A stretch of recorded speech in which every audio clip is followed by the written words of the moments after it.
Oke, kita akan mulai kita punya pelajaran pada hari Sabat ini.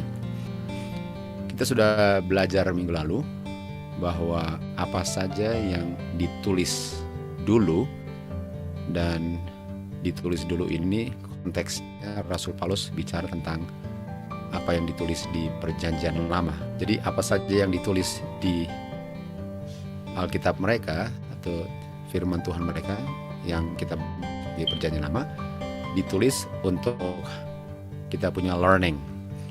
Di Kejadian 1 ayat 1 minggu lalu kita lihat bahwa in the beginning God lah yang menciptakan, kan?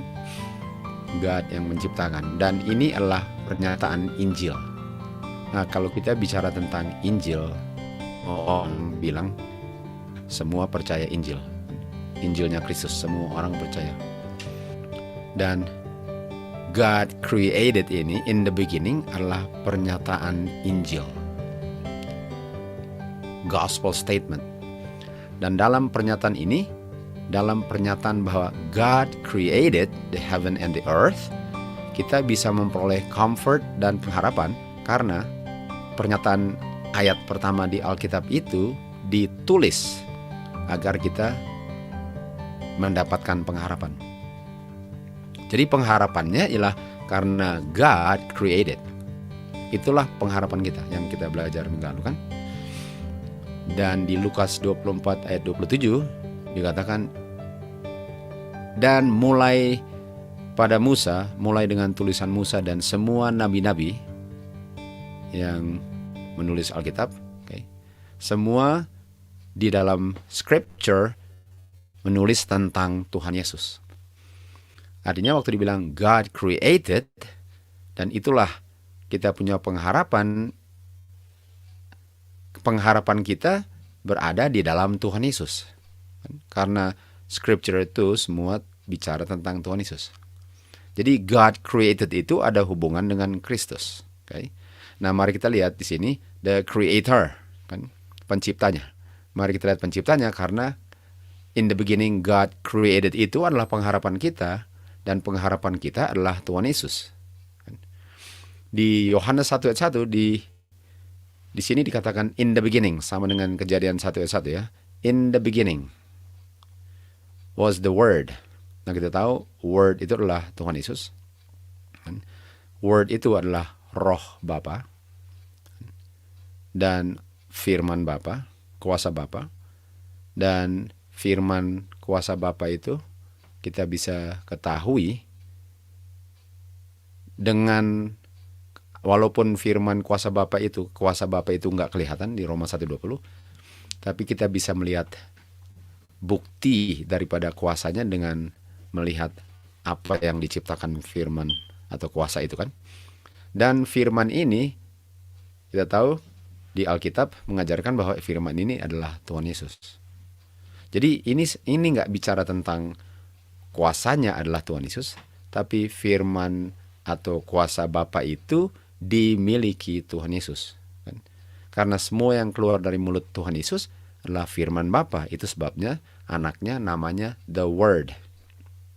Dan the Word ini bersama-sama dengan God. Artinya Word, Tuhan Yesus, in the beginning bersama-sama dengan God. God adalah Bapanya.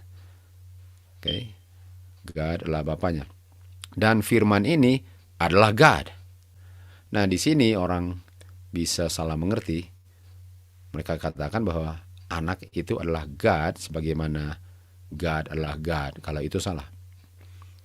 Walaupun kita nggak belajar tentang kenapa Tuhan Yesus dibilang God, tapi singkatnya adalah Tuhan Yesus bukan God. Hanya satu God. 1 Korintus 8:6. Hanya satu God. God itu the Father. Tuhan Yesus the Son. The Son bukan the Father. Kenapa dan di ayat ini dibilang the Word atau Tuhan Yesus itu God? Ini bicara tentang nature-nya, substance-nya. Jadi Tuhan Yesus punya substance-nya Bapanya. Sama dengan anak itu substance tubuhnya, substance orang tuanya. Jadi dia memiliki substance-nya God. Dan substance-nya itu yang membuat dia nature-nya sama dengan God. Jadi kalau Tuhan Yesus dibilang God, Ini bilang tentang dia punya nature-nya God. Dia punya substance-nya God. Sementara secara individual, dia bukan God. Identitasnya bukan God. God atau Bapa identitasnya God. Tuhan Yesus identitasnya anak God. Tapi berdasarkan substance, sama-sama God.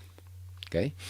Jadi Tuhan Yesus ini bersama-sama dengan Bapanya, dan Tuhan Yesus ini sama-sama substance God, sehingga dia nature-nya God. Dan ayat 3 dikatakan, semuanya diciptakan oleh Tuhan Yesus, the Word. Nah, kalau dibilang bahwa semuanya diciptakan oleh the Word, yang kita mengerti sebagai anaknya Bapa, di Kejadian 1 ayat 1 di atas tadi kita baca bahwa in the beginning God created. Kan? Dan di John 1:3 dikatakan semua diciptakan oleh the Word. Jadi saya bisa bilang bahwa semuanya diciptakan by God. By God, kan? Karena di Kejadian 1:1 dibilang God. Sementara di John 1 ayat 3 dibilang oleh Him, the Word. Jadi dalam hal ini saya bisa bilang God yang menciptakan, kan? God yang menciptakan, walaupun itu bilang tentang anaknya. Karena dalam hal ini dibilang anaknya adalah God. Artinya anaknya bisa menciptakan karena anaknya sama, dia punya nature dengan God. Jadi ini Alkitab mengajarkan bahwa yang menciptakan hanya yang memiliki nature-nya God. Jadi anak menciptakan, dan hanya yang memiliki nature God yang menciptakan, sehingga dibilang God menciptakan. Karena ini nature-nya God. Jadi kita tahu bahwa Alkitab itu dari ayat pertama di Alkitab bicara tentang Tuhan Yesus, kan? Dan dengan Tuhan Yesus kita mendapatkan pengharapan. Jadi pengharapan kita yang diberikan oleh Tuhan Yesus ialah Tuhan Yesus menciptakan. Tuhan Yesus menciptakan itu adalah pengharapan. Dan kita tahu tulisan Alkitab ini adalah untuk dunia ini, untuk orang berdosa di dunia ini. Artinya, dengan saya mengerti bahwa Tuhan Yesus yang menciptakan, itulah pengharapan saya bahwa saya bisa diselamatkan. Kalau bukan Tuhan Yesus yang selamatkan, artinya saya nggak ada pengharapan yang saya bisa peroleh dari Tuhan Yesus. Dengan Tuhan Yesus yang menciptakan, itulah pengharapan saya bahwa saya bisa diselamatkan. Okay? Di Ibrani 1, ayat 2 dan 3 dikatakan, melalui anaknya, jadi Bapa melalui anaknya,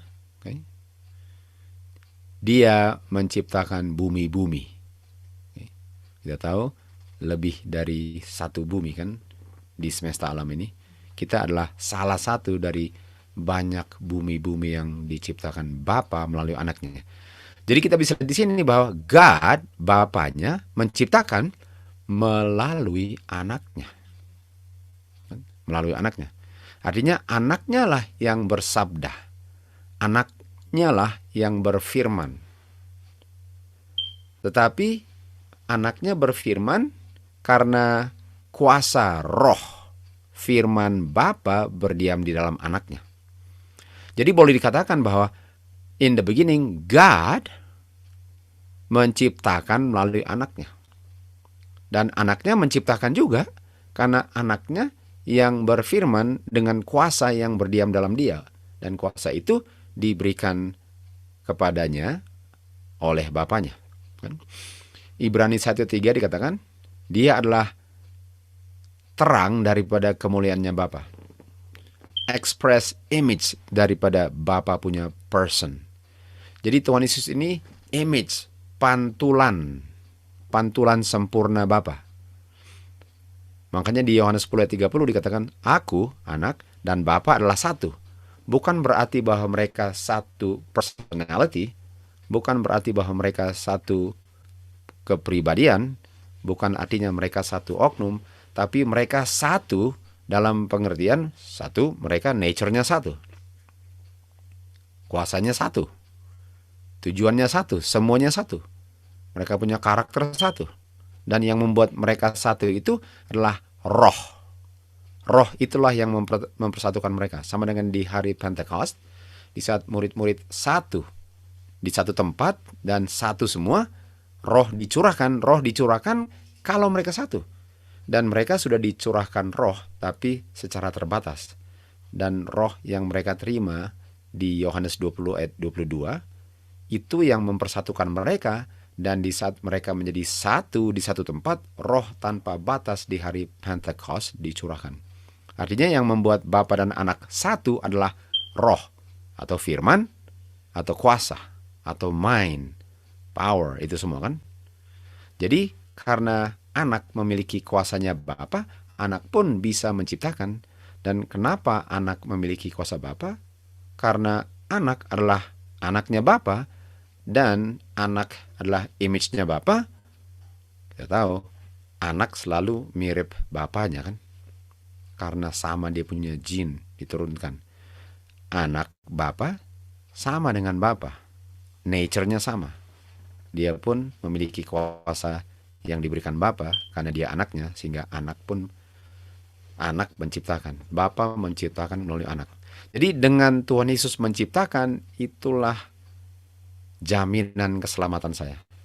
Dalam hal itulah saya memiliki pengharapan bahwa saya sanggup diselamatkan dengan kuasanya Tuhan Yesus yang menciptakan segala-galanya. Jadi bukti bahwa manusia bisa diselamatkan adalah apa yang Bapa melalui Anak telah ciptakan.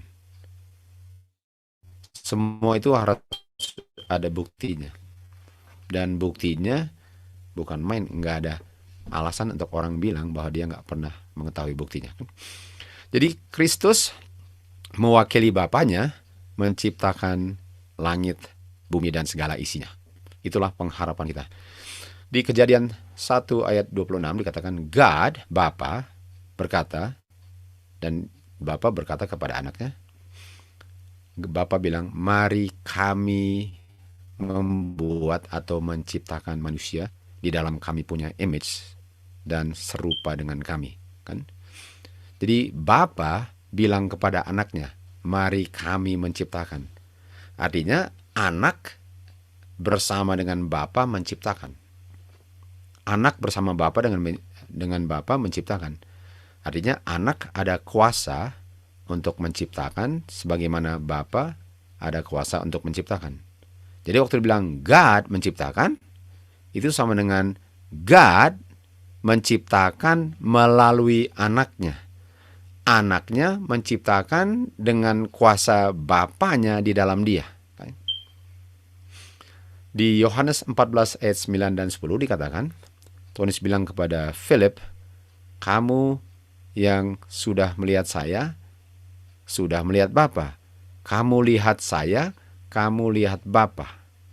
Nah, ini sama dengan Kejadian 1, 2, 6 dikatakan Bapa dan Anak menciptakan. Artinya kalau kamu lihat Anak menciptakan, kamu lihat Bapa menciptakan. Kan? Nah, Philip nggak melihat tubuhnya Bapa kan? Philip tidak melihat personality Bapanya. Philip tidak melihat kepribadian oknum Bapanya. Tapi Philip telah melihat Bapanya dengan melihat Anaknya. Jadi, walaupun saya tahu bahwa Tuhan Yesus, firman Tuhan bilang Tuhan Yesus yang menciptakan, itu sama dengan saya melihat atau mengetahui bahwa Bapa yang menciptakan. Dan Bapa dan Anak satunya mereka apa? Sama-sama God nature-nya. Sementara satu adalah God, Bapa, dan satu adalah Anak, God. Sama-sama menciptakan.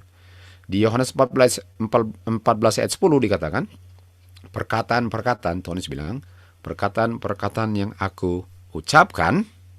Nah, perkataan yang diucapkan adalah firman dan roh. Dan dengan perkataan, dengan firman itulah Tuhan Yesus menciptakan segala-galanya kan. Dan dia bilang apa? Perkataan yang aku ucapkan itu bukan dari diriku. Artinya itu bukan saya punya. Nah, sebagai manusia tentu saja dia mengosongkan dirinya. Waktu dia menciptakan, kuasanya pun diberikan oleh Bapa. Walaupun itu adalah milik anak, tapi itu diberikan Bapa di Yohanes 5 ayat 26 kan.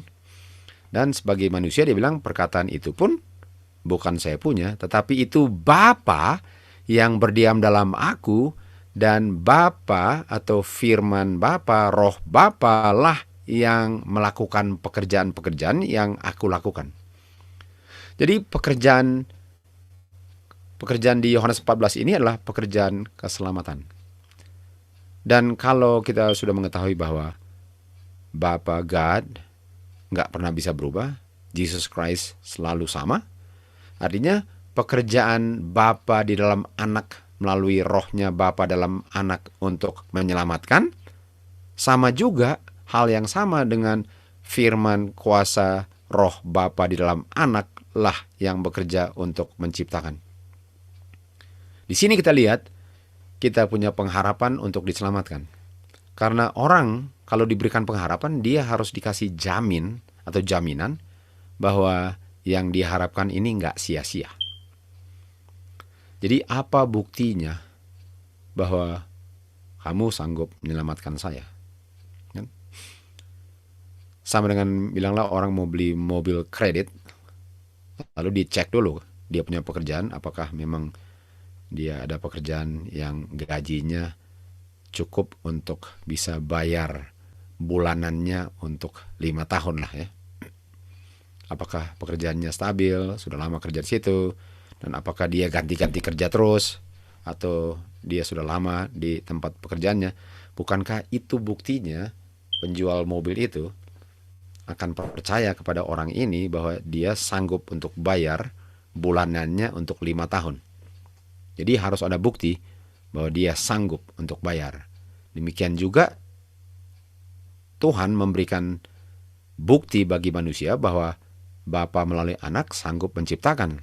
Dan buktinya ialah lihat ke langit, lihat bintang, bulan, matahari, lihat planet-planet, lihat semua yang diciptakan di lautan dengan ikan-ikan dan semua kehidupan dalam laut, lihat di udara dengan semua kehidupan yang terbang di udara, lihat di bumi dengan semua yang merangkak dan manusia yang diciptakan dan pohon dan semuanya yang diciptakan.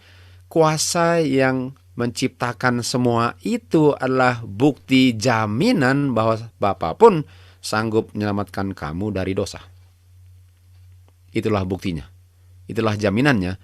Sehingga manusia yang mendengar firman Tuhan itu, kita tahu bahwa iman, percaya, diperoleh dengan mendengar firman Tuhan atau melihat buktinya.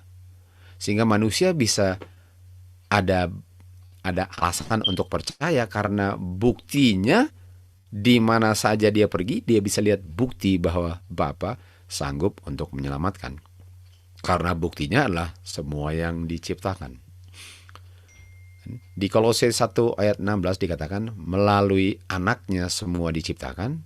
Semua yang diciptakan melalui anaknya. Jadi kalau dibilang semua itu, bumi ini dulu nggak ada apa-apanya. Dan kalau nggak ada apa-apanya dan gelap, artinya yang ada itu adalah semua yang diciptakan. Termasuk orangnya. Jadi bisa lihat bahwa buktinya itu nggak kekurangan. Bukti bahwa manusia bisa dipisahkan dari dosa, manusia bisa berhenti berdosa, manusia bisa pilih untuk lebih baik mati daripada berdosa karena mereka tahu, setan tahu bahwa kalau saya bisa ancam manusia ini dengan mengancam kehidupannya, dia akan berdosa. Karena dia nggak mau mati. Dan karena dia nggak mau mati, dia akan kompromi supaya bisa hidup dengan catatan berdosa. Dan kalau itu alasan orang, artinya Bapa nggak sanggup untuk menolong dia untuk terpisah dari dosa karena kuasa untuk keinginan untuk hidup dan nggak mau mati itu masih lebih kuat dari kuasa Tuhan untuk memisahkan dia dari dosa, sehingga dia rela mati daripada berdosa. Artinya kuasa yang menjadikan sesuatu dari nggak ada apa-apa lah kuasa yang membuat orang itu nggak akan berdosa, walaupun karena nggak mau berdosanya dia akan mati. Sedahsyat itulah kuasa penciptaan yang diungkapkan dalam menyelamatkan orang dengan dipisahkannya dia dari dosa. Jadi nggak cukup untuk nggak berdosa dengan catatan hidupnya damai-damai. Nggak cukup untuk nggak berdosa dengan catatan nggak ada yang ancam mati.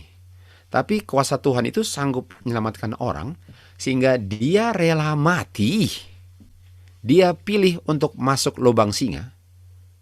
Dia pilih untuk dilempar ke dapur api. Dia pilih untuk disalibkan. Dia pilih untuk diterkam binatang buas di tengah Colosseum sebagai bahan tontonan Nero dan semua tamunya yang nonton daripada berdosa. Itu kuasa yang sanggup menciptakan, mendemonstrasikan kuasanya yang sanggup menyelamatkan dan memisahkan orang itu dari dosa. Jadi orang yang tahu itu adalah orang yang tidak takut mati.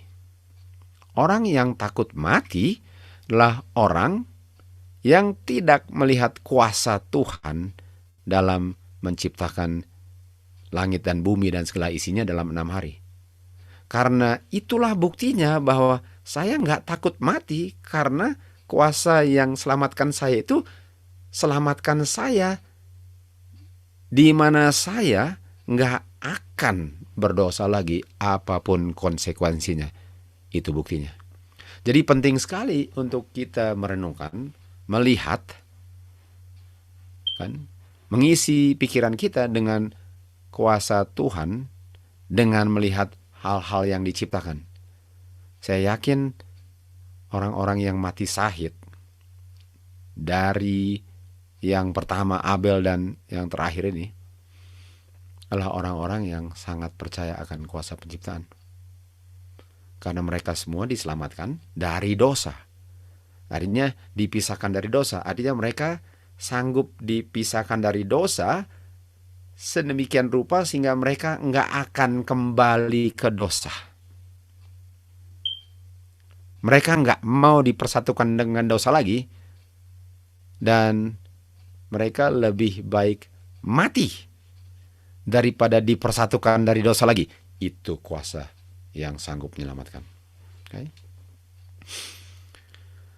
Di Kolose 1 ayat 17 dikatakan, Dia, Tuhan Yesus, adalah sebelum segala-galanya yang diciptakan.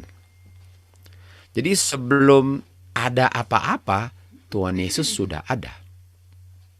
Jadi anak Bapa adalah anak sebelum ada apa-apa selain dia, anak, dan bapaknya. Jadi di semesta alam ini ada saatnya di mana cuma ada Bapa dan anaknya. Dan setelah itu barulah Bapa melalui anak menjadikan semua yang ada di mana sebelumnya nggak ada. Jadi kemana saja saya di semesta alam yang saya nggak tahu batasnya di mana dan nggak ada batas semesta alam, kan? Semua memberikan saksi akan kuasa itu. Nggak ada di sudut mana di semesta alam yang nggak memberikan saksi akan kuasa Bapa di dalam anak, dalam menciptakan dan dalam menebus manusia. Dan hanya di semesta alam Tuhan yang sangat luas ini, hanya di bumi kita inilah ada orang-orang yang nggak bisa lihat itu. Karena sudah sangat terbuai dengan melihat hal-hal yang dibentuk tangan manusia. Dan sudah terpesona dengan hal-hal yang dibuat manusia. sehingga nggak sensitif lagi terhadap kuasa Tuhan di nature ini. Sukanya tinggal di tempat-tempat yang dibangun tangan manusia. Apa saja yang di luar kota dibilang hutan, goa. Ngapain mau tinggal di hutan dan tinggal di goa? Kalau nggak mau tinggal di hutan dan di goa, artinya nggak tertarik untuk tinggal di Eden. Bukan karena Eden hutan dan goa, tapi Eden itu penuh dengan pohon dan nggak ada bangunan-bangunan tangan manusia. Jadi untuk orang-orang yang hidupnya sudah nyaman sekali di kota-kota, bagaimana mereka tiba-tiba suka tinggal di Eden kalau nggak ada gedung-gedung lagi di situ? Nggak ada mobil lagi, nggak ada kapal terbang lagi. Ini semualah yang membuat orang nggak bisa melihat kuasa Tuhan. Dan nggak bisa melihat kuasa Tuhan yang sanggup untuk memisahkan orang itu dari dosa. Sehingga bahasa orang-orang ini adalah, saya nggak bisa berhenti berdosa. Mana bisa? Nggak bisa kita berhenti berdosa. Nah, kalau orang itu bilang nggak bisa kita berhenti berdosa, tanpa sadar, atau mungkin sadar, dia bilang bahwa bukan Tuhan yang ciptakan segala-galanya. Bukan Tuhan yang membuat bintang di langit, matahari dan bulan menjadi ada dengan kuasanya. Walaupun bisa saja dia mengaku sebagai orang yang berbakti hari ke-7, dan hari ke-7 itu mengingatkan kita akan kuasa Tuhan yang menciptakan, yang juga mengingatkan kita akan kuasa Tuhan yang menyelamatkan. Dan sementara dia berbakti pada hari ke-7 yang mengingatkan akan kuasa itu, dia menyangkal akan kuasa itu. Di Efesus 3:9 dikatakan, Bapa yang menciptakan segala-galanya melalui anaknya. Artinya anaknya memiliki kuasa Bapa. Makanya Bapa di Kejadian 1:26 dikatakan, Bapa bilang kepada anak, mari kami ciptakan. Dan hanya Bapa dan anaklah di semesta alam yang bisa menciptakan. Artinya hanya Bapa dan anaklah di semesta alam yang bisa menyelamatkan manusia. Itu sebabnya malaikat pun gak bisa. Malaikat yang tertinggi, yang gak jatuh, pun gak bisa menyelamatkan manusia, karena mereka makhluk ciptaan, bukan makhluk pencipta. Ibrani 1 dikatakan, Tuhan Yesus bilang, engkau adalah anakku. Hari ini aku begotten thee. Begotten itu artinya lahir, kan, melahirkan. Tapi jangan pikir sebagaimana manusia lahir melalui ibu. Lahir artinya anak, kan. Karena konsep anak dan bapa itu, kalau melihat Alkitab, manusia melihat konsep lahir anak dan bapa itu sangat terbatas dengan ibu, harus ada wanita. Padahal konsep lahir itu, yang Tuhan Yesus bilang kepada Nikodemus, nggak ada unsur ibu di situ. Karena yang membuat anak adalah benih. Lukas 8:11 bilang bahwa benih itu firman Tuhan. Artinya, atau roh Tuhan. Artinya Tuhan Yesus dilahirkan oleh kuasa, atau menjadi ada di regenerate. Kata lahir itu jangan pakai konsep manusia keluar dari saluran lahir ibu, ya. Yang dibutuhkan untuk menjadi anak adalah benih, firman. Sama dengan pohon, yang pohon buah. Nggak ada ibunya, kan? Tapi ada anaknya. Kenapa? Karena ada benihnya. Di mana ada firman Tuhan, akan ada anak. Makanya Tuhan Yesus bilang kepada Nikodemus, kamu harus dilahirkan kembali. Lalu Nikodemus bilang, bagaimana saya mau masuk dalam kandungan ibu? Seakan-akan yang Tuhan Yesus maksudkan ialah lahir, pengertian manusia harus ada bapa ibu. Artinya harus ada yang duluan memiliki benih, dan melalui benih itulah dia punya keturunan, kan. Jadi Tuhan Yesus bilang, Bapa bilang kepada anak, engkau adalah anakku. engkau aku begotten, thou art my begotten son, kan Yohanes 3:16. Lalu dikatakan aku bagimu adalah Bapa, aku Bapamu. Jadi apakah Bapa bilang ini anakku, sama dengan di Matius 3 di Jordan, bukankah Bapa punya suara bilang inilah anakku? Jadi nggak bisa bilang bahwa oh itu bukan anaknya. Bapa hanya berperan sebagai Bapa dalam rencana keselamatan, dan anak hanya berperan sebagai anak hanya dalam rencana keselamatan. Artinya anak itu hanya berlaku sebagai anak waktu bicara tentang anaknya Maria. Jadi kenyataannya boleh anak Maria, tapi dia kenyataannya bukan anak Bapa. Karena dia adalah God, Bapa adalah God, sehingga nggak ada anak dan Bapa. Jadi kalaupun dibilang anak Bapa, itu berperan sebagai anak Bapa, tapi yang benar-benar anak Maria. Enggak. Karena Bapa bilang, engkau adalah anakku, aku adalah Bapamu. Dia akan menjadi bagiku anakku. Dan ayat 8 dikatakan, kepada anaknya dia bilang apa? Thy throne, tahtamu. Nah, Bapa bilang tentang anak. Bapa bilang kepada anaknya, tahtamu, oh anak God, atau oh God? Oh God. Kan? Tadi kita lihat di Kejadian 1 ayat 1 dikatakan apa? In the beginning, God created. Pada awalnya, God menciptakan. Bapa bilang tentang anaknya, engkau punya tahta, oh God, is forever and ever. Jadi Bapa bilang tentang anaknya sebagai God. Nah, ini kesempatan bagi orang-orang yang percaya Trinitas akan bilang sih, Bapa aja bilang kepada anaknya God. Harus lihat konteks. Waktu dibilang God apa? Ayat 10. Lalu Tuhan Yesus bilang, Bapa bilang kepada anaknya, Thou Lord, seakan-akan Tuhan. Kan? In the beginning, lihat kan? Thou God, in the beginning, telah meletakkan fondasi bumi, dan langit dan isinya adalah hasil kerja tanganmu. Lihat ya, Bapa bilang tentang anaknya, Thou God.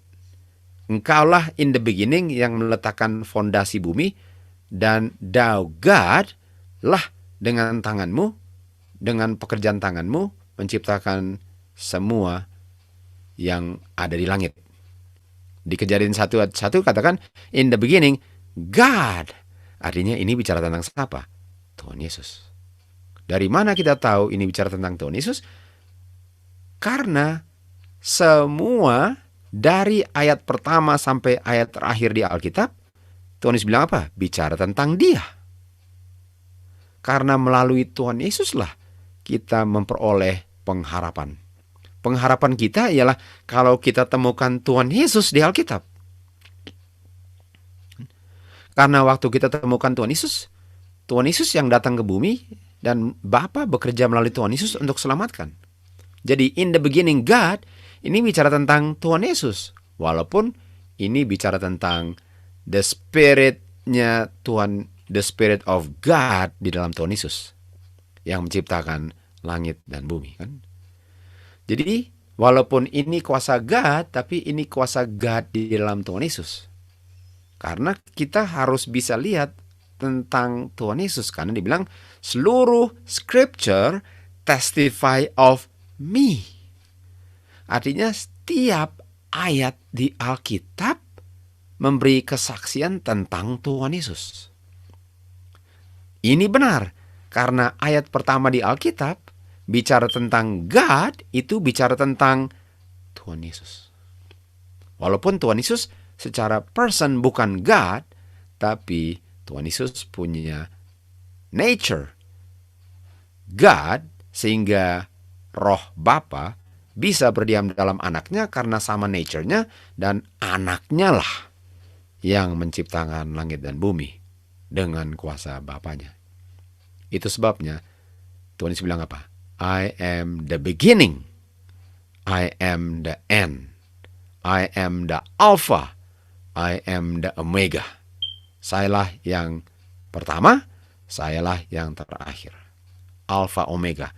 Ayat pertama memberi saksi tentang Tuhan Yesus yang menciptakan. Ayat terakhir di Alkitab, kita lihat umat Tuhan yang diselamatkan, yang tinggal dalam kerajaan surga selama-lamanya karena Tuhan Yesus. Bukan Alkitab bicara tentang Tuhan menyelamatkan. Terakhir di Alkitab bicara tentang orang-orang yang diselamatkan Tuhan. Ayat pertama di Alkitab bicara tentang Tuhan Yesus menciptakan. Ayat terakhir di Alkitab menceritakan tentang semua orang yang diselamatkan Tuhan Yesus. Tuhan Yesus adalah Alfa dan Omega. Nah, mari kita lihat apa tanda yang menunjukkan bahwa ilahi itu ilahi. Jadi tanda yang membedakan ini ilahi dan bukan kemanusiaannya. Apa tanda ilahi? Roma 1:20. Hal-hal yang tidak kelihatan tentang God. Jadi ada sesuatu tentang God yang tidak kelihatan. Sejak dunia ini diciptakan, walaupun nggak kelihatan, bisa dilihat dengan jelas. Dan dilihat dengan jelasnya ialah bisa dimengerti melalui hal-hal yang diciptakan.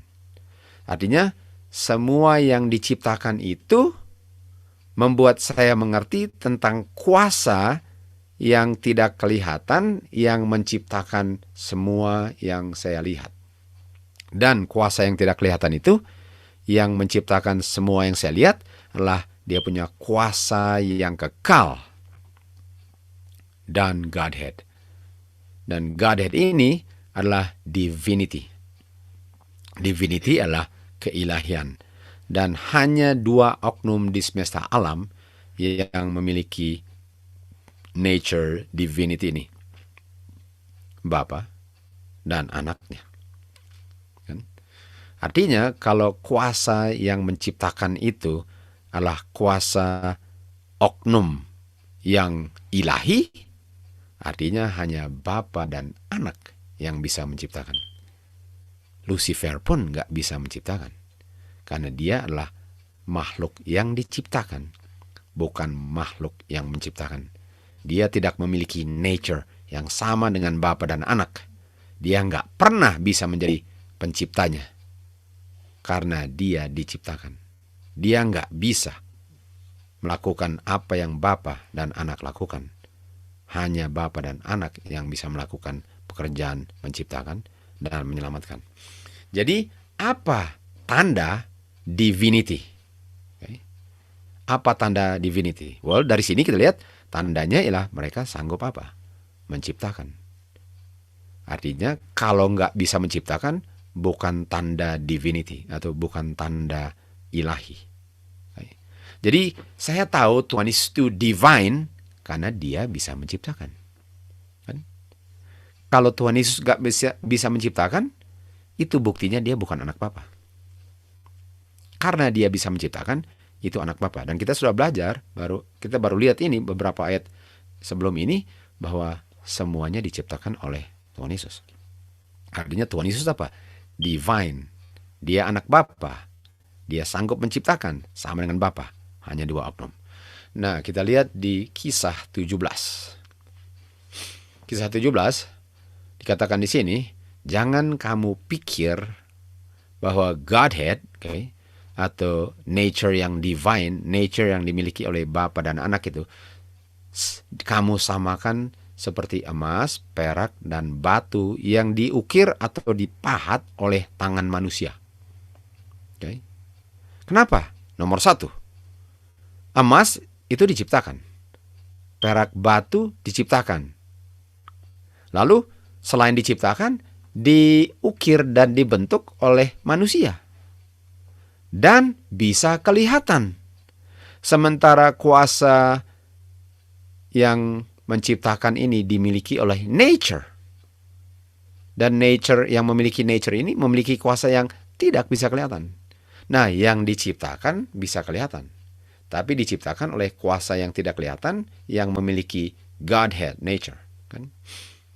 Jadi orang yang membentuk patung ukiran menggunakan bahan yang diciptakan oleh God, yang melalui anaknya yang nature-nya divine, yang menjadikan sesuatu dari nggak ada menjadi emas, lalu mereka gunakan bahan yang diciptakan, lalu diukir. Mereka nggak bisa samakan itu dengan penciptanya. Jadi nggak bisa disamakan yang diciptakan, walaupun sudah diukir dengan sedemikian rupa, sama dengan penciptanya. Nggak bisa. Kolose 2 ayat 9, di dalam Kristus berdiam kepenuhan daripada Godhead di dalam tubuhnya. Artinya Tuhan Yesus 100% ilahi. Dan karena 100% ilahi, hanya ilahilah yang memiliki kuasa penciptaan. Artinya Tuhan Yesus memiliki 100% kuasa yang sanggup menciptakan. Artinya Tuhan Yesus 100% sanggup menyelamatkan manusia dari dosa. Sementara ini emas, perak, dan batu yang diukir, apa kesanggupan mereka kalau bentuk mereka itu dibentuk oleh manusia yang diciptakan? Bagaimana kita bisa menyembah sesuatu yang dibentuk oleh manusia sedemikian rupa, lalu disembah, sementara manusianya itu yang membuat bentuknya seperti itu? Jadi kalau siapa yang lebih besar di sini, manusia lebih dari ukirannya. Artinya ukirannya itu yang harus sembah manusia kalau dari sudut pandangan siapa yang lebih besar. Dan kalaupun manusia bilang, oh artinya itu harus menyembah saya. Nggak bisa, karena kamu diciptakan oleh makhluk yang lebih besar dari kamu. Jadi Tuhan Yesus adalah Godhead, divine 100%, dan memiliki kuasa penciptaan 100%, itu buktinya Tuhan Yesus 100% sanggup untuk menyelamatkan. Nah, kata Godhead di sini adalah deity, supreme divinity. Jadi sama pengertiannya dengan tadi ya. Sama dengan divinity di atas tadi. Jadi hanya Tuhan Yesus itu. Nah, Matius 4 ayat 3. Waktu setan datang dan menggoda Tuhan Yesus, dia bilang apa? Kalau kamu benar-benar memang anaknya God, nah kata God di sini sama dengan Godhead di sini, G2316 kan? Jadi di dalam Tuhan Yesus, all the fullness daripada Godhead. All the fullness Godhead artinya Tuhan Yesus 100% divine, 100% divine dia. Dan karena 100% divine, bisa berdiam dalam dia 100% power God. Lalu setan bilang, kalau kamu benar-benar anaknya God, artinya kamu divine dan kamu ada kuasa menciptakan dan kuasa menyelamatkan. Betul? Itu definisinya. Kalau kamu memang anak God, artinya kamu harus ada dong divine nature-nya. Dan kamu juga harus memiliki kuasa Bapa 100% dong. Dan karena kamu memiliki kuasa Bapa yang sanggup menciptakan, coba kamu ciptakan roti dari batu. Kamu kan bisa. Kamu kan divine. Kamu kan ada kuasa itu. Nah betul, Tuhan Yesus 100% divine. Dan Tuhan Yesus ada akses kepada kuasa itu. Benar. Jadi setan tahu itu. Bisa nggak setan goda Tuhan Yesus untuk menggunakan kuasa yang dia nggak ada akses kepada kuasa itu sebagai manusia? Bisa nggak Tuhan Yesus memiliki kuasa itu kalau dia bukan anak Bapa? Nggak bisa. Jadi setan goda untuk Tuhan Yesus menggunakan sesuatu yang memang dia bisa. Oke. Dia nggak menggoda Tuhan Yesus untuk bikin sesuatu yang dia nggak bisa. Apa gunanya menggoda sesuatu kalau dia nggak bisa? Karena tujuannya untuk dia bikin. Kalau Tuhan Yesus bikin, setan menang. Bagaimana setan bisa menang kalau Tuhan Yesus nggak bisa bikin? Jadi kemungkinan setan menang ialah kalau yang Tuhan Yesus bisa bikin, dia bikin. Artinya, hanya dengan setan tahu bahwa anak memiliki divine nature dan ada akses kepada power yang 100% itu, barulah ada makna penggodaannya. Coba kamu komen itu perintahkan. Bukankah komen itu kuasa penciptaan? Kita lihat di Mazmur 33 ayat 9. Dia berbicara dan jadilah apa yang keluar dari mulutnya. Dia komen dan yang dia komen menjadi. Jadi Satan bilang, kalau kamu memang anak Bapa, kamu kan kuasa menciptakan. Bisa. Coba kamu ciptakan roti dari batu. Coba kamu bilang, jadilah roti. Pasti jadi roti. Jadi Tuhan Yesus, setan menggoda Tuhan Yesus untuk menggunakan kuasa penciptaannya untuk memenuhi kelaparannya. Sementara manusia menyangkal Tuhan Yesus anak Bapa, setan tahu itu. Dan setan menggunakan kebenaran itu untuk menjatuhkan Tuhan Yesus, untuk menggunakan kuasa itu. Jadi Tuhan Yesus nggak bisa menggunakan kuasa itu untuk menyelamatkan dirinya dari lapar yang adalah rencana Bapa. Tuhan Yesus nggak bisa menggunakan kuasanya untuk menolong dirinya dari lapar. Nggak bisa. Karena dia datang menjadi contoh kepada manusia untuk bergantung kepada Tuhan untuk tidak berdosa. Bukan untuk kalau dalam persoalan apapun di dunia ini, oh saya kan ada kuasa, saya bisa tolong diri sendiri. Kuasa itu hanya untuk menolong orang lain, bukan untuk menolong dirinya. Jadi kalau Tuhan Yesus menggunakan kuasa penciptaannya, dia melanggar karena manusia nggak ada kuasa itu untuk menolong dirinya. Jadi bagaimana Tuhan Yesus bisa menjadi contoh kepada manusia kalau yang dia buat itu nggak bisa ditiru 100% oleh manusia. Dia telah gagal dalam rencana keselamatannya. Di kutipan berikut dikatakan, Kristus digabung kuasa ilahinya dengan nature ilahinya dengan nature manusianya, digabung. Jadi Tuhan Yesus memiliki dua nature. Nature ilahi dan nature kemanusiaannya. Digabung. Keilahiannya tidak turun, dia punya nggak didegradasi, bahasa Indonesia saya bilang ya. Keilahiannya tidak turun standarnya untuk menyamakan standarnya dengan kemanusiaannya, enggak. Keilahiannya tetap tinggal di tempatnya sebagaimana dia miliki keilahiannya di surga. Sama ilahinya punya intensitas waktu dia di bumi. Tetapi kemanusiaannya bersatu kepada keilahiannya untuk tidak melayani ujian penggodaan di padang belantara. Artinya Tuhan Yesus punya kemanusiaan sedang diuji. Dan waktu kemanusiaannya lapar, setan bilang apa?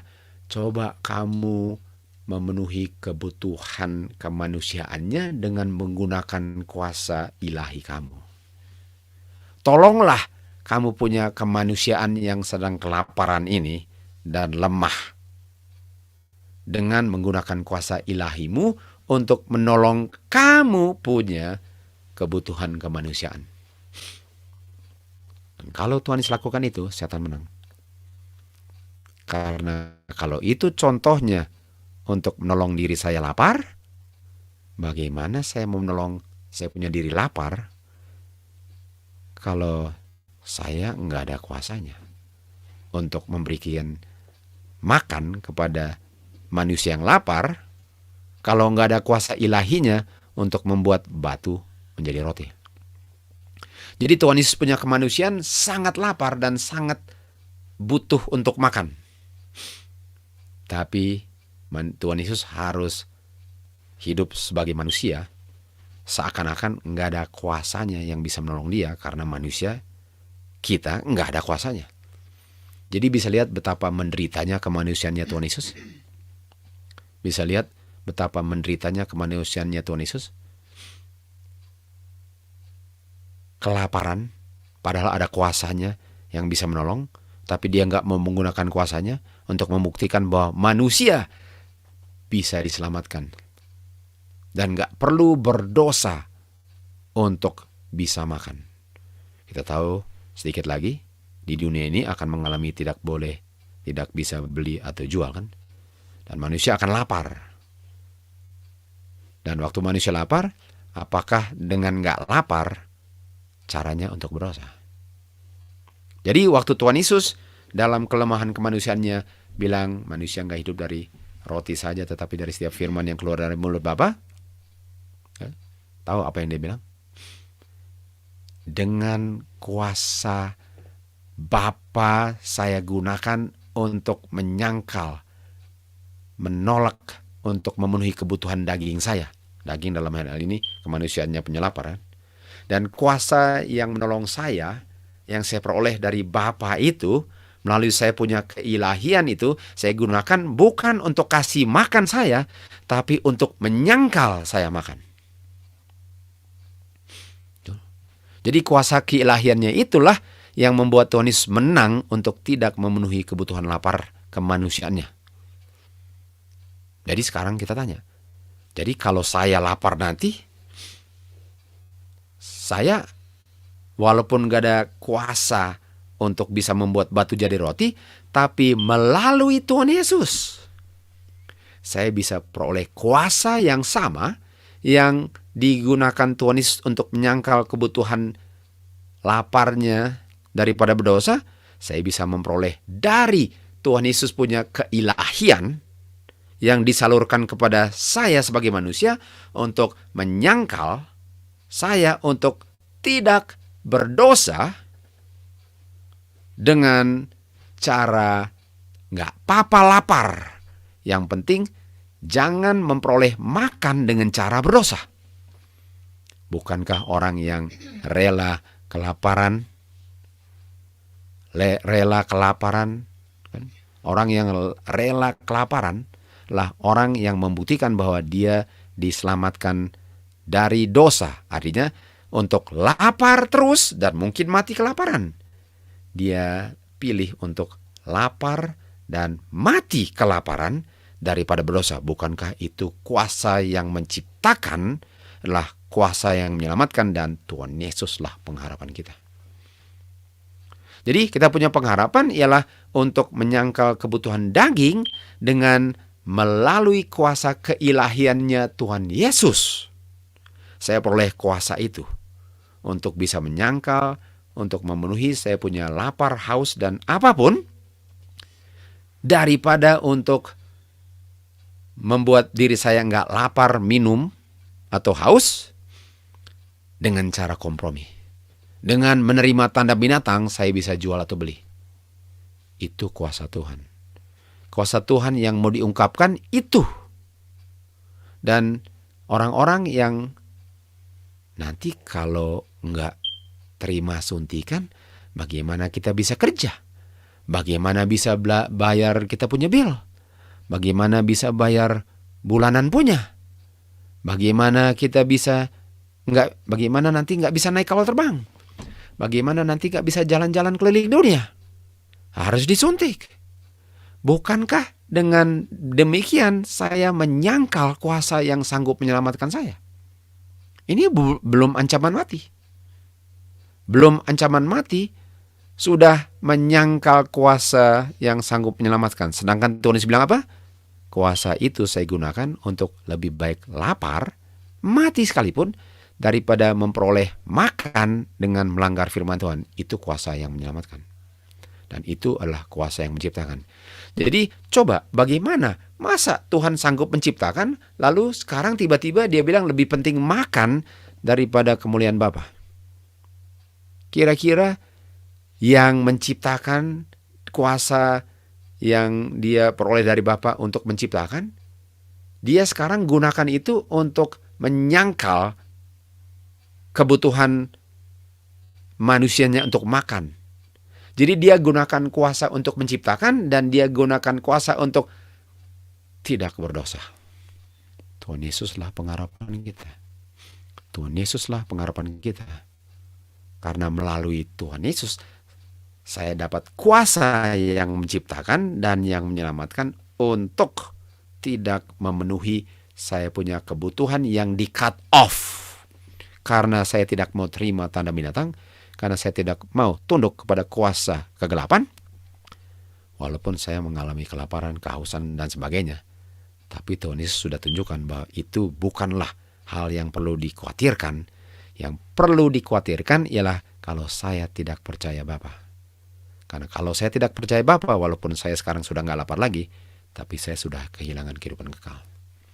Dan ini Setan bilang apa? Setan bilang dia memberikan suggestion kepada Tuhan Yesus untuk command. Untuk command adalah perintahkan batu menjadi roti. Bukankah kata command itu kuasa penciptaan? Dan sekarang digoda Tuhan Yesus untuk memerintahkan menggunakan kuasa menyelamatkannya. Tuhan Yesus adalah contoh pengharapan kita.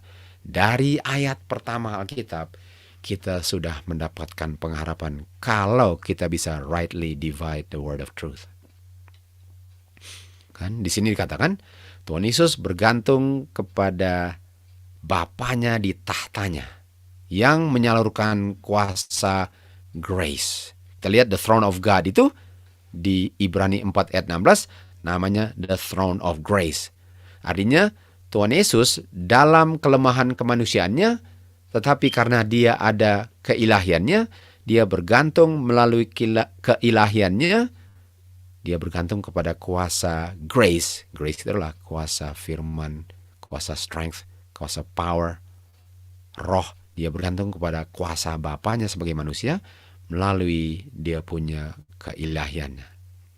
Dan dia memperoleh kuasa daripada Bapanya untuk dia gunakan untuk dia menyangkal kebutuhan kemanusiaannya, yaitu lapar.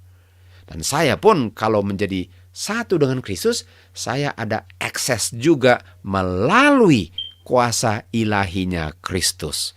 Untuk mendapatkan kuasa yang sama, untuk saya gunakan untuk tidak mengutamakan kebutuhan kemanusiaan saya. Karena di saat saya memenuhi kebutuhan kemanusiaan saya nggak perlu kuasa grace itu untuk memenuhinya. Dan dengan saya tolak kuasa grace untuk memenuhi kebutuhan kemanusiaan, saya telah melanggar firman Tuhan dan gagal ujian saya di dalam probation ini untuk menunjukkan bahwa saya percaya dengan mengungkapkan kepercayaan saya dengan tidak melayani kebutuhan lapar saya. Kuasa yang menyelamatkan telah membuktikan di dalam kehidupan Tuhan Yesus bahwa manusia bergantung dengan kuasa Bapa melalui keilahian Tuhan Yesus bisa tidak berdosa walaupun kelaparan sekalipun. Throne of grace adalah the throne of God. Itu adalah grace. Di kutipan berikut dikatakan sangat pentinglah Tuhan Yesus ada hubungan yang sangat penting dengan Bapanya, kan? Essential, dia memiliki satu hubungan dengan Bapa sebagaimana anak kepada Bapa, okay? Jadi manusia punya hubungan dengan Bapa itu melalui Tuhan Yesus, sepenting Tuhan Yesus waktu digoda di padang belantara punya hubungan dengan Bapa. Hubungan itu apa?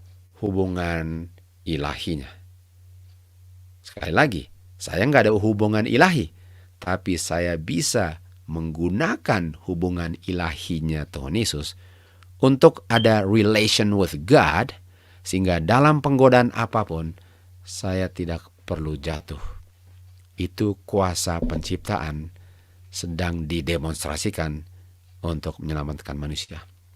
Di Yeremia 10 dikatakan, The Lord, Jehovah, adalah true God. Dia adalah God yang hidup. Okay? Kalau bicara tentang itu sama dengan Yohanes 17:3. The only true God, kan? Jadi Jehovah is the true God. He is the living God. Nah, apa? Ayat ini dibaca dalam konteks apa? Ayat 11 dikatakan. Lalu dikatakan di ayat 11 bahwa ada gods yang bukan God. G kecil kan? Berhala-berhala ini. Yang enggak menciptakan langit dan bumi. Dilihat kan? Jadi ada God yang tidak menciptakan langit dan bumi. Sementara ini dikatakan, makanya dibilang true God karena ada yang palsu. Kenapa dibilang ada God yang benar? Karena ada God yang palsu. Dan apa yang membedakan God yang benar dengan God yang palsu? God yang palsu nggak bisa menciptakan apa-apa. Artinya, the true God yang menciptakan segala-galanya. Ayat 12. Bapa, God, melalui anaknya, menciptakan bumi dengan kuasanya. Kan? Kuasanya. Dia establish bumi ini dengan hikmatnya. Dia stretch out the heavens dengan dia punya intelligence, wisdom. Okay. Apakah gods yang diukir manusia yang menggunakan bahan yang diciptakan God itu adalah gods? Kalau mereka menjadi bentuk itu karena diukir manusia yang diciptakan God. Bukan main. Jadi Bapa mau membedakan dirinya dengan semua yang dianggap gods. Dan untuk membedakannya dia bilang apa? Mereka bisa menciptakan gak? Saya menciptakan segala-galanya. Jadi apa yang membedakan God dari yang mau menyamakan dirinya dengan God? Kuasa penciptaannya. Keilahiannya. Itu dia punya mark of distinction. Tanda yang membedakan siapa God dan siapa bukan God. Bisa nggak kamu punya God bikin sesuatu? Enggak. Nggak bisa. Bisa nggak kamu punya God bikin api turun dari surga? Enggak. Tanya itu dia punya Jezebel punya false prophet. Bisa nggak kasih turun api dari surga? Nggak bisa. Dan lihat Elijah punya God. Bisa nggak? Bukan main bisanya. Itu yang membedakan sekali. Satu bisa menciptakan, satu nggak bisa apa-apa. Kalau bergerak pun harus diangkat. Bisa nggak dia jawab? Nggak. Nggak bisa bikin apa-apa. Kalau mau pindah harus diangkat. Apakah God di surga perlu diangkat-angkat? Nggak bisa. Itu yang membedakan. Efesus 3:9. God yang menciptakan segala-galanya melalui Yesus Kristus. Nah, di Yeremia 10:12 dikatakan apa? Bapa menciptakan bumi dengan kuasanya. Tapi kita tahu Bapa menciptakan segala-galanya melalui bayi anaknya. Sementara Yeremia bilang Bapa menciptakan segala-galanya melalui kuasanya. Artinya kita bisa ganti kata kuasanya dengan anaknya. Artinya, Jesus is the power of God. Lalu, Jesus is the wisdom of God. Jesus is the intelligence of God. Betul? Karena dia ciptakan dengan powernya. Dan kita lihat di sini bahwa Christ is the power of God. Christ is the wisdom of God. Kenapa? Karena semua yang diciptakan melalui anaknya. Makanya dibilang, Bapa, okay, bedanya dengan God yang lain, apa? Ada anaknya. Karena powernya yang membuat Bapa dengan yang lain beda. Wisdomnya yang membuat dia dengan God yang bukan God beda. Dan kalau powernya dan wisdomnya adalah anaknya, yang membuat God dengan yang bukan God berbeda adalah Bapa di surga, benar-benar ada anaknya. Itu yang membedakan Bapa dari semua yang mau mengaku sebagai Bapa atau God. Bahwa dia ada anaknya. Dan melalui anaklah dia ciptakan segala-galanya. That's the God. That's the God we serve. Nah, pentingnya hari Sabat adalah untuk mengingatkan penciptaan. Artinya hari Sabat mengingatkan akan kuasa penciptaan dan kuasa keselamatan. Dan ini harus tetap kita ingat sebagai alasan kenapa kita worship God. Jadi kenapa kita perlu worship God? Well, kita tahu God dari apanya? Dari kuasanya, ilahinya. Dan dia yang menciptakan. Artinya hanya yang menciptakanlah yang disembah. Dan untuk kita sembah God, kita bahwa kita adalah makhluk ciptaannya.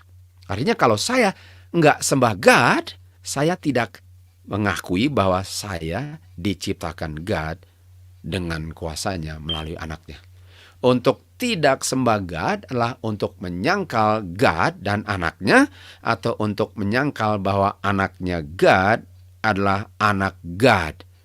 Jadi walaupun saya bilang saya menyembah God, dengan saya bilang anaknya bukan anaknya, saya enggak sembah God. Hari Sabat adalah fondasi daripada divine worship. Apa artinya divine worship?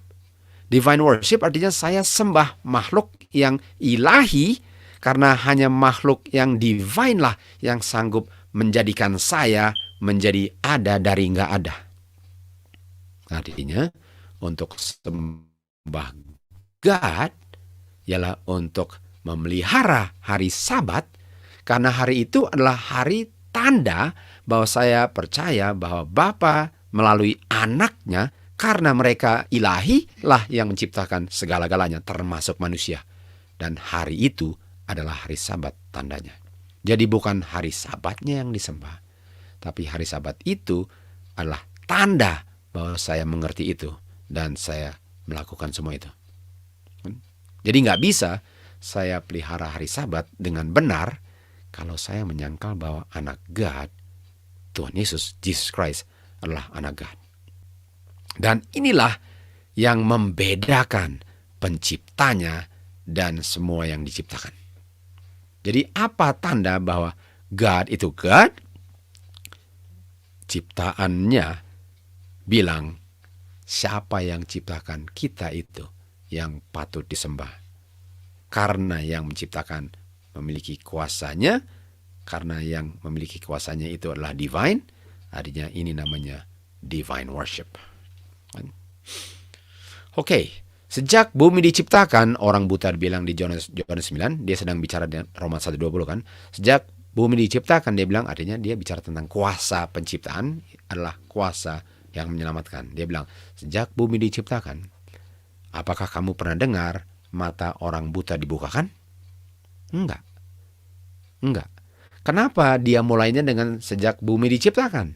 Yang dia bilang adalah gini, ada enggak orang yang selain Bapa dan Anak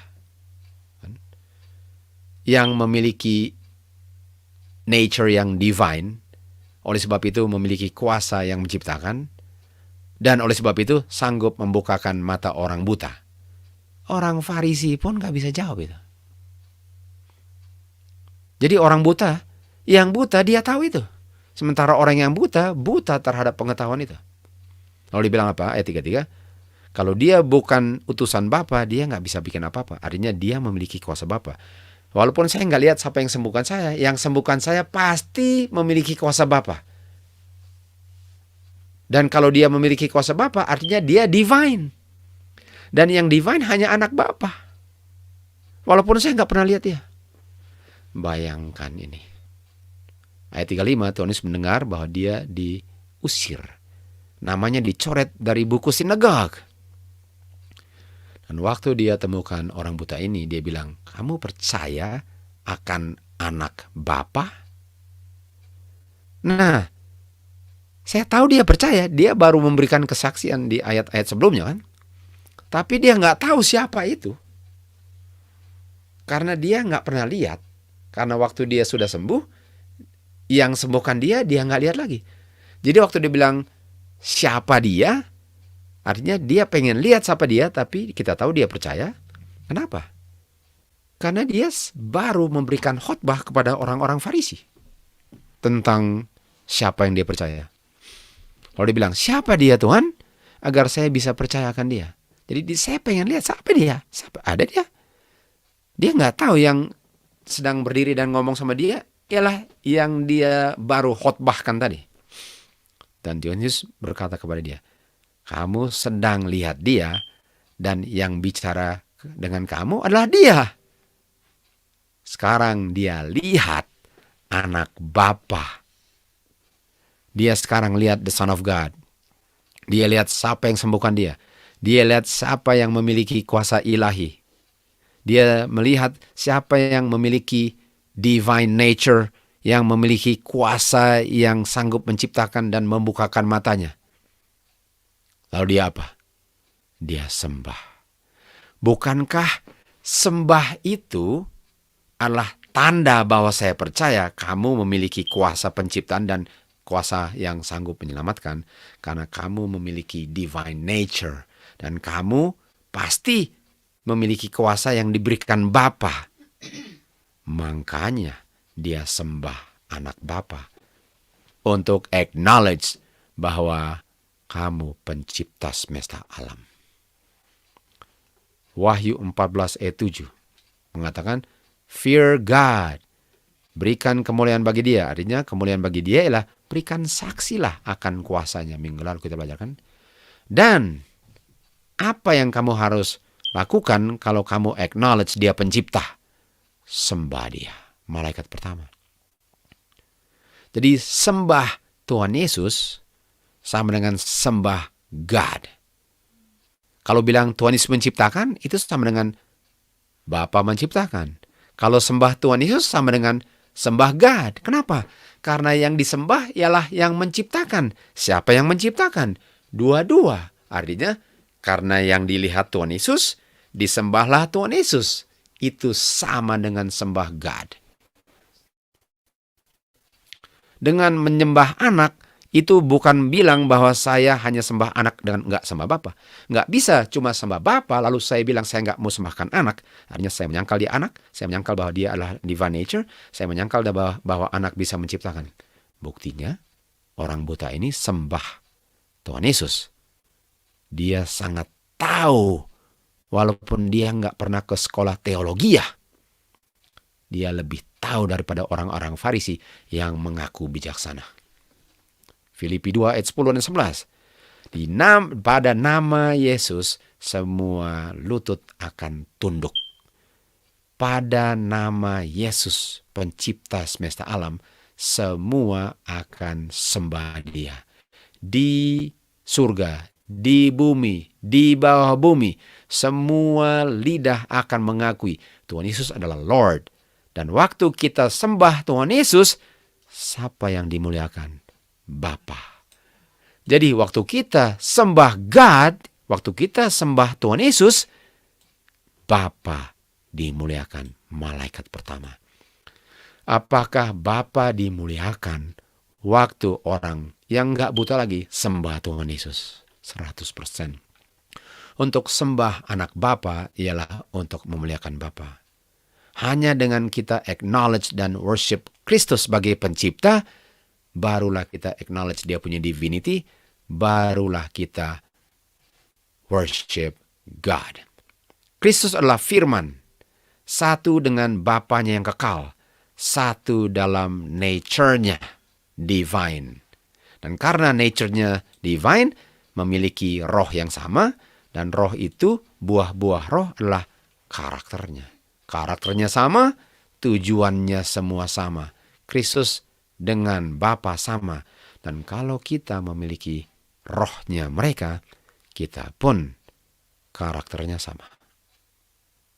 Ini adalah hasil daripada kuasa yang menciptakan, yang menyelamatkan, ialah orang-orang yang gak akan pernah berdosa lagi. Jadi sebagaimana Tuhan telah membuktikan bahwa dia yang menciptakan segala-galanya dan gak pernah bisa dibantah itu untuk selama-lamanya, bukti yang sama juga ialah orang yang sudah diselamatkan akan untuk selama-lamanya nggak pernah akan berdosa lagi. Kemanusiaan Kristus bisa masuk dan masuk ke kedalaman kebejatan manusia dan kelemahan-kelemahannya. Jadi Tuhan Yesus punya manusia itu yang connect dengan kemanusiaannya. Sementara keilahiannya connect kepada tahta Bapanya. Dan waktu Tuhan Yesus menjangkau manusia punya kelemahan, manusia ini dalam kelemahannya bisa connect melalui Tuhan Yesus punya keilahian dan memegang dan memperoleh kuasa ilahi Bapa untuk bisa diselamatkan, untuk bisa bebas dari dosa. Kuasa untuk menyelamatkan. Kuasa yang sanggup menyelamatkan adalah gospel namanya. Kita memperoleh penebusan melalui darahnya. Nah, tadi dikatakan kita diselamatkan melalui kuasanya. Sekarang kita ditebus melalui darahnya. Artinya darahnya adalah kuasanya. Darahnya Kristus melambangkan kuasanya Kristus. Kita lihat di sini Signs of the Times. Janjinya adalah biarlah dia memegang kuasaku. Nah, manusia memegang kuasa Kristus, kuasa Bapa melalui divine nature-nya Kristus kan. Kenapa? Di saat saya bisa melalui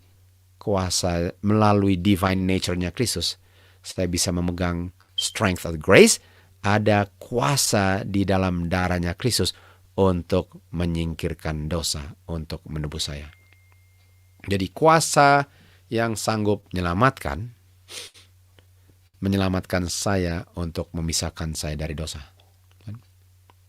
Nah, kita bisa lihat bahwa waktu Adam sebelum dia diciptakan, dia adalah debu. Dia debu. Nah, saya tahu Adam nggak pernah ada sebelum menjadi ada. Tapi sebagai paralel rencana keselamatan, untuk bisa melihat rencana keselamatan paralel dengan rencana penebusan, Adam kan sebelumnya debu. Nah, manusia kalau debu apa? Manusia kalau debu adalah upah dosa. Debu itu upah dosa. Jadi debu itu lambang kematian, upah dosa. Sekali lagi, Adam gak pernah berdosa, tapi ini cuma paralel untuk menunjukkan penciptaan, menggambarkan keselamatan. Jadi waktu Adam debu, itu melambangkan manusia di dalam dosa. Dan Tuhan Yesus menghembuskan nafas roh kehidupannya kan. Lalu dia menjadi apa? Hidup. Dia menjadi hidup. Dan waktu Adam menjadi makhluk hidup, artinya dia nggak mati lagi. Apa artinya nggak mati lagi? Nggak berdosa. Nggak berdosa. Artinya orang yang berdosa, yang menerima kuasa ini melalui Tuhan Yesus kan. Dia terima kuasa Bapa melalui mulutnya Tuhan Yesus. Karena Tuhan Yesus memiliki divine kan. Dan dialah yang connect dengan humannya manusia waktu di Taman Eden kan. Jadi melalui Tuhan Yesus saya terima kuasa dan dari debu kematian menjadi makhluk hidup. Hidup lawannya dosa. Kuasa penciptaan adalah bukti kuasa keselamatan. Melalui dia semua diciptakan. Semua diciptakan melalui dia. Melalui dia semua diselamatkan. Semua diselamatkan melalui dia.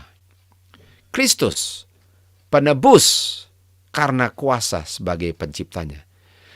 Kristus namanya juru selamat karena dia pencipta. Tuhan Yesus bukan juru selamat kalau bukan pencipta. Kristus tidak bisa menyelamatkan kalau dia nggak pernah menciptakan. Karena untuk menebus ialah untuk menciptakan. Di saat kita merenungkan pekerjaan penciptanya Kristus, kuasanya kita lihat di dalam hasil pekerjaannya. Dan kita merenungkan kuasanya itu yang saya lihat dalam bentuk yang diciptakan, saya langsung diimpresi bahwa bagaimana setelah lihat yang diciptakan, saya nggak bisa berhenti berdosa. Mustahil. Hari Sabat itu menunjukkan kepada manusia pekerjaan penciptaan sebagai bukti kuasa dahsyatnya untuk menebus manusia dari dosa. Jadi manusia yang mau selamat nggak ada alasan untuk tidak selamat. Nggak ada alasannya. kecuali dia nggak tertarik untuk selamat. Bagi siapa saja yang percaya tidak akan binasa. Bukan berarti bahwa yang hilang karena Tuhan nggak sanggup selamat, yang hilang karena nggak percaya kuasanya, sementara nggak ada alasannya untuk nggak percaya kuasanya. Penebusan adalah kuasa yang digunakan pada awal untuk menciptakan bumi dan segala yang diciptakan di dalamnya. Tuh. Dan kuasa yang menciptakan ini, yang menebus ini, kuasa yang menciptakan ini digunakan untuk menyelamatkan manusia, dan bukan cuma manusia, bumi dari kutukan dosa ini. Jadi bisa lihat ya, di saat manusia di dunia ini diselamatkan, semua yang menyangkal kuasa itu dibinasakan untuk selama-lamanya. Nggak pernah akan ada dosa lagi. Kenapa? Karena Tuhan Yesus sudah ciptakan semua, nggak bisa yang diciptakan menjadi nggak ada lagi. Artinya, karena pekerjaan penciptaan sama dengan pekerjaan keselamatan, manusia yang diselamatkan akan nggak pernah berdosa untuk selama yang diciptakan ada. Yang diciptakan akan ada selama-lamanya, sama dengan manusia yang nggak berdosa lagi akan tidak berdosa lagi selama-lamanya. Mazmur 51 ayat 10 dikatakan, ciptakanlah di dalam aku hati yang bersih. Nah, ini pekerjaan penciptaan atau keselamatan? Keselamatan. Artinya, ciptakanlah hati yang baru sama dengan gunakanlah kuasa penciptaanmu untuk menciptakan hati yang bersih sama dengan kuasa penebusan. 2 Korintus 5:17. Kalau saya berada dalam Kristus, saya ada akses melalui kuasa, melalui divine nature-nya untuk menjadi makhluk ciptaan yang baru. Lihat ini. Orang-orang yang diselamatkan namanya apa? Creature, creation. Orang yang diselamatkan adalah orang yang diciptakan kembali. Semuanya menjadi baru. Langit baru, bumi baru. By grace, melalui kuasa Kristus, saya diselamatkan. Ayat 10. Kita diselamatkan dengan diciptakan kembali oleh Yesus Kristus. Kuasa penyelamatan adalah kuasa penciptaan. Yesaya 40 ayat 17. Sebelum dia, all nations before him, semua bangsa di hadapan dia, nothing. Lihat ya, semua bangsa itu bagi Tuhan Yesus nothing. Jadi semuanya nothing. Semuanya less than nothing malahan. Kalau nothing itu nggak ada apa-apanya, less than nothing, lebih kurang daripada nggak ada apa-apanya. Semua itu sia-sia. Manusia sia-sia, sama dengan debu. Sama dengan debu. Jadi Tuhan Yesus, Bapa menemukan manusia di dunia ini, nothing, debu. Sebagaimana waktu hari ke-6, waktu dilihat, cuma debu. Waktu manusia berdosa yang ditemukan, debu. Karena sudah tolak nafas. Bapa dan anak temukan di bumi ini debu. Sebagaimana pada hari ke-6, debu. Dan in the beginning, God created. Pada awalnya. Dan waktu dia temukan debu, dia ciptakan. Waktu dia temukan manusia berdosa debu, dia ciptakan. Di hari penciptaan, apa yang Bapa temukan? Without form. Nothing. Void. Less than nothing. Darkness. Waktu manusia ditemukan sebagai debu, bumi ini pada awalnya ditemukan sebagai nothing. Lalu, the Spirit of God, Roh Bapa, life, word, power, wisdom, digunakan, dinafasi debu ini. Diberikan nafas. Dan kita lihat sebelum diberikan nafas, di Roma 7:18 dia dikatakan di sini, di dalam saya berdiam, no good thing, nothing good, nothing, without form, nothing. Orang yang berdosa, nothing. Bumi sebelum diciptakan, nothing. Perlu ditebus dari nothing. Perlu diciptakan dari nothing. Dengan kuasa yang sama. Dengan kuasa yang sama. Daniel 4:35 dikatakan, semua penduduk bumi, nothing. Nothing. Semua penduduk bumi, nothing. Bumi sebelum diciptakan, nothing. Orang berdosa, no good thing. Nothing good. Kejadian 27. Di saat Tuhan Yesus menemukan debu, nothing, dia nafasi mereka, nafas kehidupan. Pekerjaan penciptaan adalah pekerjaan keselamatan. Sebagaimana Tuhan sudah buktikan, dia bisa ciptakan dalam 6 hari. Tuhan pun sanggup menyelamatkan setelah 6.000 tahun. 1 hari sama dengan 1.000 tahun. 6 hari penciptaan, 6 hari penebusan, 6.000 tahun. Kehidupan Kristus diungkapkan dalam kemanusiaan. Manusia adalah crowning act, puncak daripada pekerjaan Kristus dalam penciptaan. Diciptakan di dalam image-nya God. Didesain untuk menjadi counterpart of God. Kita belajar di IBS bahwa manusia adalah counterpart-nya God. Apa? Bapa bisa datang, Tuhan Yesus bisa ke Eden dan bercakap-cakap dengan Adam dan Hawa. Nggak bisa lakukan itu dengan binatang-binatang kan? Walaupun dalam caranya sendiri bisa, tapi nggak bisa seperti manusia. Bisa menghargai pekerjaannya, bisa menyembah dia dan segalanya itu. Manusia adalah counterpart of God.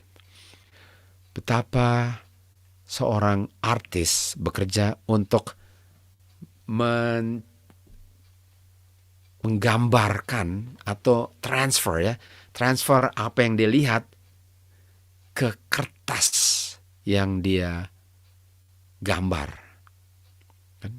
Demikian juga seorang pemahat membentuk sesuatu berdasarkan apa yang dia lihat. Roh Tuhan pun membentuk manusia sesuai dengan karakter Bapa dan Anak yang dia lihat.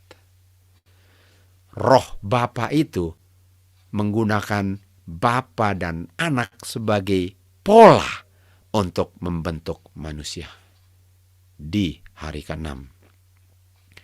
Roh Bapa dan Anak pun menggunakan pola Bapa dan Anak untuk menciptakan kembali karakter Bapa dan Anak di dalam pekerjaan keselamatan. Kan? Lalu dikatakan di sini, apakah dia tidak mau restore kita lagi di dalam image keilahiannya lah? Apakah Bapa tidak mau melakukannya lagi? Sebagaimana dia sudah menciptakan, dia pun sedang menyelamatkan. Dan kuasa rohnya yang dia gunakan untuk menciptakan, dia gunakan sekali lagi untuk menciptakan kembali dalam pekerjaan keselamatan. Dan polanya sebagaimana modelnya itu pola yang akan terukir di gambar. Karakter Bapa dan Anaklah pola yang digunakan kuasa roh mereka untuk mengukir karakternya di hati saudara dan saya. Kalau saya percaya, apa yang mustahil bagi Tuhan? The first divine image divine pertama, penciptaan. The second, restore divine image, kuasa keselamatan. Setelah itu, nggak pernah akan ada lagi. Penciptaan, mereka tahu akan ada rencana keselamatan. Bapa dan Anak tahu akan ada dosa. Mereka bilang apa? Apa yang kita ciptakan kembali. Dan setelah kita ciptakan kembali, selama-lamanya nggak pernah akan ada dosa lagi. Dan sudah kita direncanakan untuk menjadi anak-anak Bapa melalui Tuhan Yesus, sesuai dengan Dia punya kehendak. To the praise of the glory of His grace.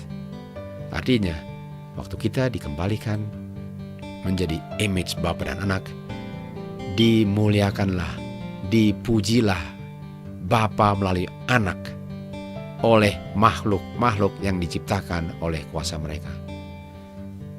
Nggak ada bedanya. Malahan waktu Adam kembali ke Eden, dia bilang, sepertinya Eden malahan lebih indah dibandingkan terakhir kali saya tinggalkan Eden ini. Manusia setelah jatuh dalam dosa malahan lebih indah untuk menghiasi bumi ini. Dari mana saya tahu itu? Dalam pengertian waktu pertama diciptakan akan berdosa.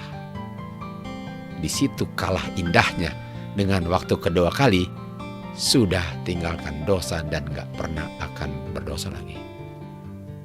To the praise of the glory of His grace, worship God, give God the glory. Kita sambung lagi pelajaran ini bagian ketiga minggu depan. Semoga hari Sabat ini dan setiap hari mengingatkan kita bahwa kita sangat bisa diselamatkan dengan kuasa yang sudah dibuktikan dalam pekerjaan 6 hari, yang sedang bekerja untuk 6.000 dan kita di ujung 6.000 tahun. Jesus is coming soon. Watch ye therefore. Tidak tahu kapan, tapi kita tahu sudah dekat.